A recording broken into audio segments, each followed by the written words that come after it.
Dear students, welcome to the biology class. इसके पहले वाले लेक्चर में हम पढ़ चुके थे कि what is the normal process of sexual reproduction. ठीक है, पढ़ा हमने। अब हम पढ़ रहे हैं special method of plant reproduction. तो जो नॉर्मल था उसमें हमारा ये वाला प्रोसेस था, यहाँ पर लिखा हुआ है वो। ठीक है, जो हमने क्या बनाया था, वहाँ पर ओव्यूल बनाया था। ओव्यूल के अंदर 3 स्ट्रक्चर होती है। न्यूक्लियस जो सेंटर पार्ट था, इंटेगुमेंट जो उसको कवर करते हैं वो इंटेगुमेंट्स हैं, और जो सेल्स होती हैं जो मेगास्पोर मदर सेल बनाती है वो जो सेल का ग्रुप होता है, मास होता है, वो कहलाता है आर्कीस्पोरियम। ठीक है, ये चीज़ आपको क्लियर हो गई। अब आता है हमारे पास जो स्पेशल मेथड ऑफ रिप्रोडक्शन है, उसमें सबसे पहले हम बात करते हैं एपोमिक्सिस की। किसकी बात करेंगे? एपोमिक्सिस की। ठीक है, एम्ब्रियोलॉजिस्ट जो मानते हैं, उन्होंने माना कि जो एपोमिक्सिस हैं उसके अंदर इन्होंने 2 पार्ट्स को, एपोमिक्सिस के अंदर 2 मेथड को रखा। उन मेथड्स का नाम क्या है? एगेमोस्पोरी और वेजिटेटिव रिप्रोडक्शन।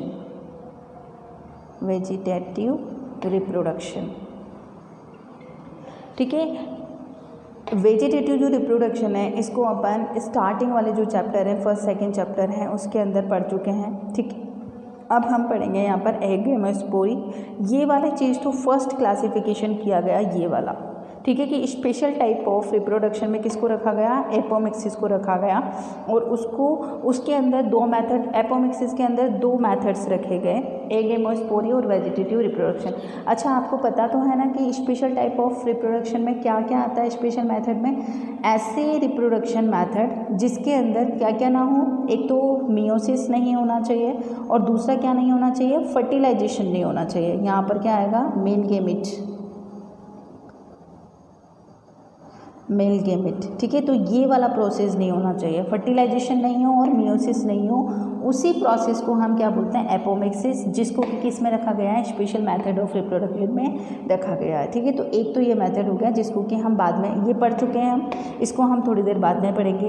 अब हमारे पास जो, अच्छा, ये जो क्लासिफिकेशन किया था, ये किसने किया था? हैंस विंकर ने किया था। उसके बाद और दूसरे बायोलॉजिस्ट या जो बॉटनिस्ट हैं उन्होंने किया। उसके बाद आता है हमारा कि दूसरे जो एम्ब्रियोलॉजिस्ट हैं उन्होंने, ठीक है, वेजिटेटिव प्रोपेगेशन हो गया और एगेमोस्पोरी हो गया। इसके अलावा भी एपोमिक्सिस को उन्होंने अलग क्लासिफिकेशन किया। और एपोमिक्सिस में क्या क्या आया? नंबर 1 क्या क्या रखा उन्होंने? एडवेंटिव और स्पोरोफाइटिक एपोमिक्सिस। नंबर 2 हमारे पास एपोस्पोरी, जिसको कि सोमेटिक एपोमिक्सिस भी बोलते हैं। Number 3 apogamy. इनकी पर्टिकुलर एक एक डेफिनेशन आ जाती है। ठीक है, ये जो आपके पास जो टर्म्स आई हैं, इनको आपका डेफिनेशन आनी चाहिए प्रॉपर, जिसको कि अपन गैमेटोफाइटिक एपोमिक्सिस भी बोलते हैं। और नंबर 4 है हमारे पास पार्थेनोजेनेसिस।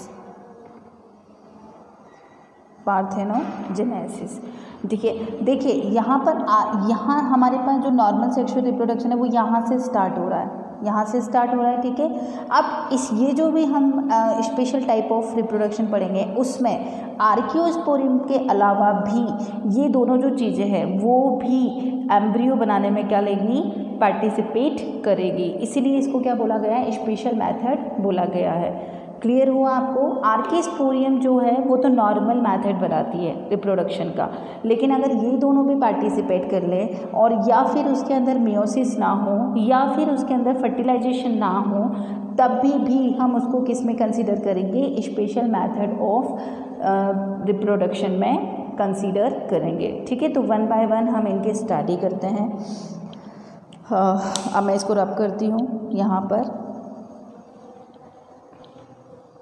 सबसे पहला हमारे पास क्या था? Adventive reproduction. क्या था हमारे पास? एडवेंटिव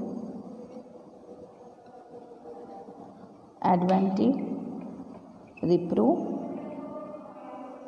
ठीक है, पुराने ही लिख रही हूँ। एडवेंटिव रिप्रोडक्शन को हम स्पोरोफाइटिक एपोमिक्सिस भी बोलते हैं। क्या बोलते हैं इसको? Sporophytic reproduction. ये चीज़ क्लियर हो गई आपको, ठीक है। अब यहाँ पर देखो, ये तो नॉर्मल प्रोसेस है। क्या कहता है हमसे एडवेंटिव रिप्रोडक्शन?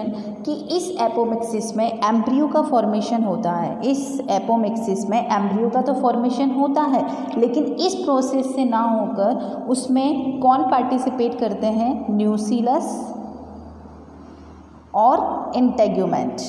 अगर न्यूसीलस या इंटेग्यूमेंट से एम्ब्रियो का डेवलपमेंट होता है तो आप उसको क्या बोलेंगे?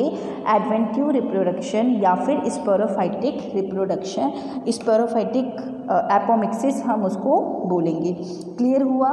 ठीक है। अब यहाँ पर देखो, न्यूसीलस कौन सा था? 2n, डिप्लॉइड था।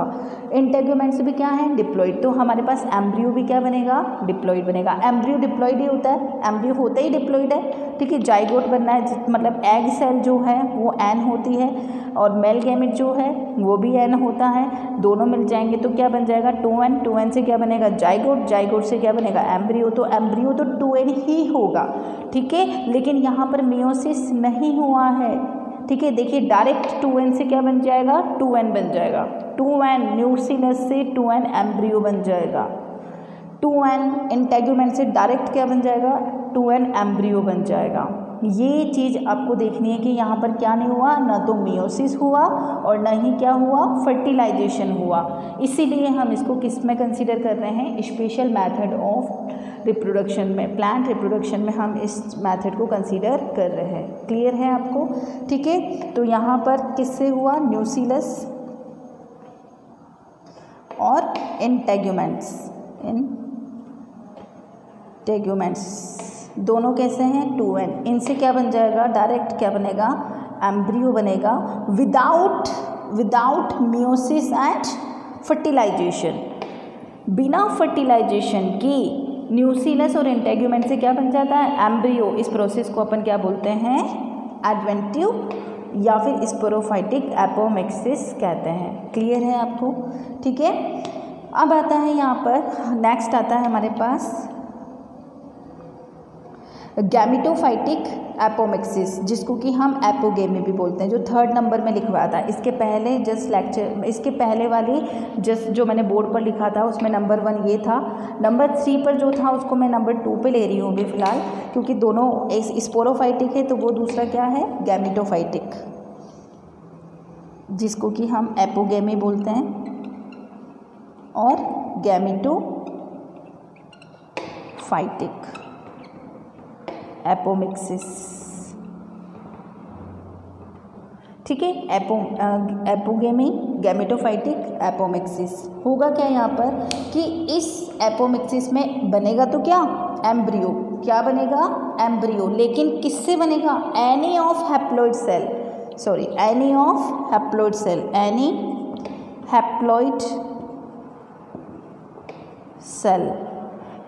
हैप्लॉइड सेल किसकी होगी? एम्ब्रियो सेक की। जो एम्ब्रियो सेक था, एम्ब्रियो सेक क्या था? एम्ब्रियो सेक के अंदर आपको पता है सिनर्जिड थी, एंटीपोडल सेल थी और पोलर न्यूक्लियाई थे और एग सेल थी। उनमें से किसी भी एक सेल जो कि कैसी होनी चाहिए? हैप्लॉइड होना चाहिए। हैप्लॉइड से क्या बन जाएगा? यहाँ पर क्या बन जाएगा? एम्ब्रियो बन जाएगा, ठीक है। हैप्लॉइड से यहाँ पर 2n था, यहाँ पर क्या है? 2n से 2n बना, यहाँ पर n। हैप्लॉइड से क्या बन जाएगा? 2n बन जाएगा। हैप्लॉइड से क्या बन जाएगा? एम्ब्रियो बन जाएगा। और अब ये भी क्या होगा? 2 टाइप्स का होगा। अच्छा, ये n है तो n से 2n नहीं बन पाएगा। 2n से 2n तो बन जाएगा, लेकिन n से n ही बनेगा। क्यों? क्योंकि यहाँ पर माइटोसिस हो सकता है। सिर्फ माइटोसिस में जो क्रोमोसोम नंबर है वो क्या रहते हैं? सेम रहते हैं। तो एम्ब्रियो भी हमारे पास क्या बनेगा? एन ही बनेगा, हैप्लॉइड ही बनेगा। जबकि यहाँ पर माइटोसिस हो रहा है और माइटोसिस से क्या बनेगा, 2n ही बनेगा। 2n है तो 2n बनेगा, यहाँ पर भी माइटोसिस होगा, n है तो n ही बनेगा। ये चीज़ क्लियर हुई आपको। गैमेटोफाइटिक में n से n बनता है, जबकि यहाँ पर 2n से 2n बनता है। एम्ब्रियो यहाँ पर 2n है, जबकि यहाँ पर n है। क्लियर है, ठीक है। अब आता है हमारे पास जो गैमेटोफाइटिक है अकॉर्डिंग टू योर बुक में थोड़ा सा मैसी है, लेकिन मैं पढ़ा आपको पहले समझा दिया है, बुक के अकॉर्डिंग ही पढ़ा रही हूँ, तो आपको वहाँ से भी क्लियर हो जाएगा। अब हम पढ़ रहे हैं यहाँ पर कि जो गैमेटोफाइट है हमारे पास, गैमेटोफाइटिक एपोमिक्सिस है, उसको भी हमने 2 टाइप्स में डिवाइड कर दिया है। नंबर 1 ए, इसको मैं डिवाइड करती हूँ ए और बी, ठीक है। पार्थियो एपोगेमी में हमने लिया, देखो यहाँ थोड़ा सा डिस्टर्बिंग है, ये एक एक चीज़ को नाम दे दिया गया है, कभी कुछ नाम दे दिया गया है, कभी कुछ नाम दे दिया गया है। लेकिन आप ये समझें कि गैमेटोफाइटिक एपोमिक्सिस में, गैमेटोफाइटिक में क्या बन रहा है, एन से एन। कुछ साइंटिस्ट ने इसको यहीं तक ही रहने दिया, कुछ साइंटिस्ट ने एपोगेमी को भी डिफरेंट नाम दिया, जिसको कि बी में कंसीडर करते हैं अपन, ठीक है। इसलिए मैंने वहाँ पर अलग से लिखवाया था आपको। इसके पहले वाले चैप्टर में एडवेंटिटिव हमने पढ़ लिया था, ठीक है। गैमेटोफाइटिक जो है उसको ही एपोगेमी बोला। अब जो इसके पार्ट है उसमें नंबर 3 जो आता है वो हम ले रहे हैं। नंबर 4 जो था पार्थेनोजेनेसिस, ठीक है, पार्थेनोजेनेसिस था, और नंबर 3 क्या था, एपोगेमी, और नंबर 2 क्या था, एपोस्पोरी। नंबर 2 क्या था, एपोस्पोरी, जिसको हम सोमेटिक जनरेटिव भी बोलते हैं। एपोस्पोरिक को किस में डिवाइड किया, 2 पार्ट्स में डिवाइड किया था, सोमेटिक एंड जनरेटिव। नंबर 3 था एपोगेमी, जो कि हमने पढ़ लिया, जिसको कि हम गैमेटोफाइटिक एपोमिक्सिस भी बोलते हैं। आपके बुक के अकॉर्डिंग इसी को ही 2 पार्ट्स में डिवाइड किया गया है, जिसमें कि पार्थेनोजेनेसिस है, लेकिन मैं यहाँ पर पार्थेनोजेनेसिस आपको अलग से पढ़ा रही हूँ, ठीक है। आपकी ये बहुत मैसी टॉपिक है, तो आपको अलग अलग डेफिनेशन ही इसको लर्न करनी है। तो नेक्स्ट हमारे पास आता है, नंबर नहीं डाल रही हूँ, सिर्फ पढ़ा रही हूँ, है ना, पार्थेनोजेनेसिस। पार्थेनोजेनेसिस क्या होता है, जब एम्ब्रियो का फॉर्मेशन किससे हो, अनफर्टिलाइज्ड एग से हो। मतलब यहाँ पर एग जो है उससे कौन नहीं मिलेगा, मेल गैमेट नहीं मिलेगा। देखो एग और मेल गैमेट जो मिलते हैं तो इसको क्या बोलते हैं, फर्टिलाइजेशन। तो यहाँ पर एग तो हमारे पास एन ही है, मतलब हैप्लॉइड है, जो कि किससे बना है, मियोसिस प्रोसेस से एक बन चुका है हमारे पास। लेकिन इस एग से क्या नहीं मिलेगा, मेल गैमेट नहीं मिलेगा। लेकिन फिर भी ये एक सेल बिना मेल गैमेट से मिले हुए ही किसका फॉर्मेशन कर देगी, एम्ब्रियो का फॉर्मेशन कर देगी। तब हम उसको क्या बोलेंगे, पार्थेनोजेनेसिस। तो पार्थेनोजेनेसिस क्या कहता है हमसे कि जब एग से, अनफर्टिलाइज्ड एग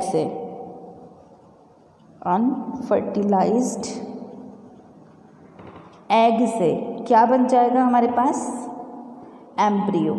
क्या बन जाएगा, एम्ब्रियो, ठीक है। अब ये इसके अंदर ही एपोगेमी में ही पार्थेनोजेनेसिस क्यों रखा, क्योंकि एनी हैप्लॉइड सेल, तो जो एग है वो भी तो क्या है, हैप्लॉइड सेल ही है, ठीक है। तो हैप्लॉइड सेल से जो हमारे पास क्या बन रहा है, यहाँ पर एम्ब्रियो बन रहा है, इसलिए इसको एपोगेमी में भी हम कंसीडर कर लेते हैं, ठीक है। तो पार्थेनोजेनेसिस क्या बोलता है, अनफर्टिलाइज्ड एग, मतलब यहाँ पर क्या नहीं हो रहा है, फर्टिलाइजेशन नहीं हो रहा है, और फर्टिलाइजेशन के बिना ही क्या बन रहा है, एग से क्या बन रहा है, एम्ब्रियो बन रहा है। तो हम इस प्रोसेस को हम क्या बोलते हैं, पार्थेनोजेनेसिस। वेरी वेरी इंपॉर्टेंट, ठीक है।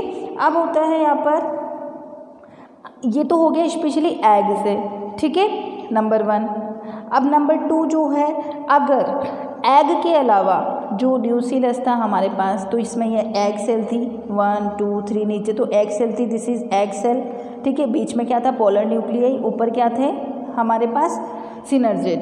तो यहाँ पर ये एक सेल के अलावा जो 2 सेल बची है हमारे पास, ये वाली सेल और ये वाली सेल, अगर इनसे क्या बनता है, एम्ब्रियो बनता है, इनसे क्या बन रहा है, एम्ब्रियो, तब हम उसको क्या बोलेंगे, तब हम उसको किस में रख देंगे, एपोगेमी में रखेंगे, किस में रखेंगे उसको, एपोगेमी में रखेंगे। क्लियर है। पार्थेनोजेनेसिस स्पेशल बोला है उसको तो कि एग से अगर एम्ब्रियो बनता है तो पार्थेनोजेनेसिस, और इस एग सेल के अलावा किसी भी सेल से अगर क्या बनता है, एम्ब्रियो बनता है, तो हम उसको क्या बोलेंगे, हम उसको एपोगेमी। क्लियर है, ठीक है। नेक्स्ट हम पढ़ेंगे नेक्स्ट वीडियो में।